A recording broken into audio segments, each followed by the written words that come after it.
உலுஹியா கரியை யார் யாருக்கு கொடுக்க வேண்டும், எவ்வளவு கொடுக்க வேண்டும்? உலுஹியாவுடைய கரிய 3 பங்குகளாக வைத்து நாம் வழங்க வேண்டும்.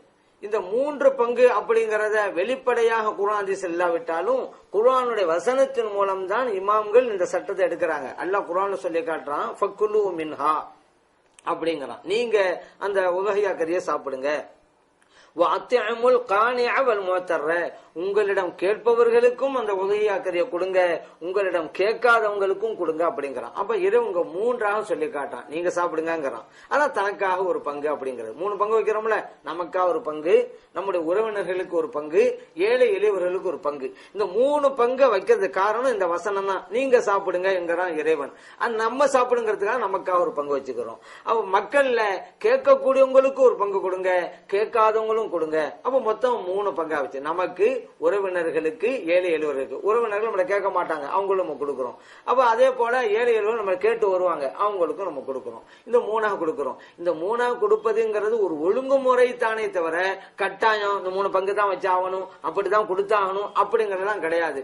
நமக்கு அதிகமா தேவைப்படுது, 3ல் 1 பங்கை விட அதிகமா நமக்கு தேவைப்படுது, அந்த அளவுக்கு குடும்பத்தில் நிறைய உறுப்பினர்கள் இருக்காங்க, இன்னும் நிறைய கூட வச்சுக்கலாம், நமக்கு தேவைக்கு நிறைய வச்சுக்கலாம். இல்ல நம்ம கம்மியான பேர் தான் இருக்கிறோம், 3ல் 1 பங்கே நமக்கு தேவையில்லை, கொஞ்சம் இருந்தா போதும், அவ்வளவு கொஞ்சம் மத்தெல்லாம் கொடுத்துடலாம். இது ஒரு முறை தான். அதனால 3ல் இன்னொரு பங்கை உறவினர்களுக்குத்தான் கொடுக்கணும் அப்படிங்கறது இல்ல. உறவினர்கள்ல 3ஐ விட அதிகமாகவும் கொடுக்கலாம். ஏழை எளியவர்களுக்கு 1 பங்கு தாங்கிறது இல்ல. ஒரு முறைதான் இது. யாருக்கு அந்த நேரத்தில் எப்படி எப்படி வசதி அப்படி கூட்டியும் கொடுத்துக் கொள்ளலாம், குறைத்தும் கொடுத்துக் கொள்ளலாம். ஆனா எந்த பிரச்சனை இல்லை.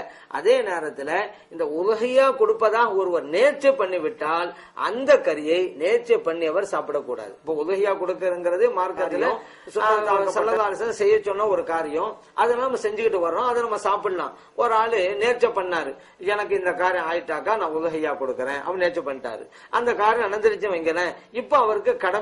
இது நதிர், நேர்ச்சியின் மூலம் கடமை ஆகிவிட்டதால் யார் நேர்ச்சை பண்ணாரோ அவர் மட்டும் சாப்பிடக்கூடாது, மற்றவங்க எல்லாம் சாப்பிடலாம். இல்ல நேர்ச்சியெல்லாம் பண்ணல, ஸல்லல்லாஹு சொன்னாங்கல்ல அந்த அன்னைக்கு உதவியா கொடுங்கன்னு, அந்த மார்க்க அடிப்படையில தான் செய்யறான்னு சொன்னா அவரும் சாப்பிடலாம், வீட்டுல உள்ளவங்க சாப்பிடலாம், எல்லாரும் சாப்பிடலாம். இந்த 3ல் 1 பங்கை தனக்கு எடுத்துக்கணும், இன்னொரு பங்கை உறவினர்களுக்கு சொந்தக்காரங்களுக்கு கொடுக்கணும், இன்னொரு பங்கை ஏழை எளியவர்களுக்கு கொடுக்கணும். இது ஒரு முறை.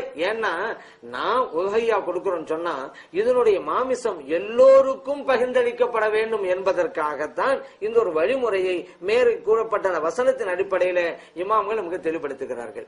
இந்த உலுஹியா கரியை மூமினானவர்களுக்கு தான் நம்ம கொடுக்கணும். எப்படி ஜக்காத்து, ஃபித்ரா மூமின்களுக்கு மட்டும்தான் கொடுக்கிறோமோ அந்த மாதிரி தான் இந்த உலுஹியா கரியையும் மூமின்களுக்கு மட்டும்தான் கொடுக்கணும்.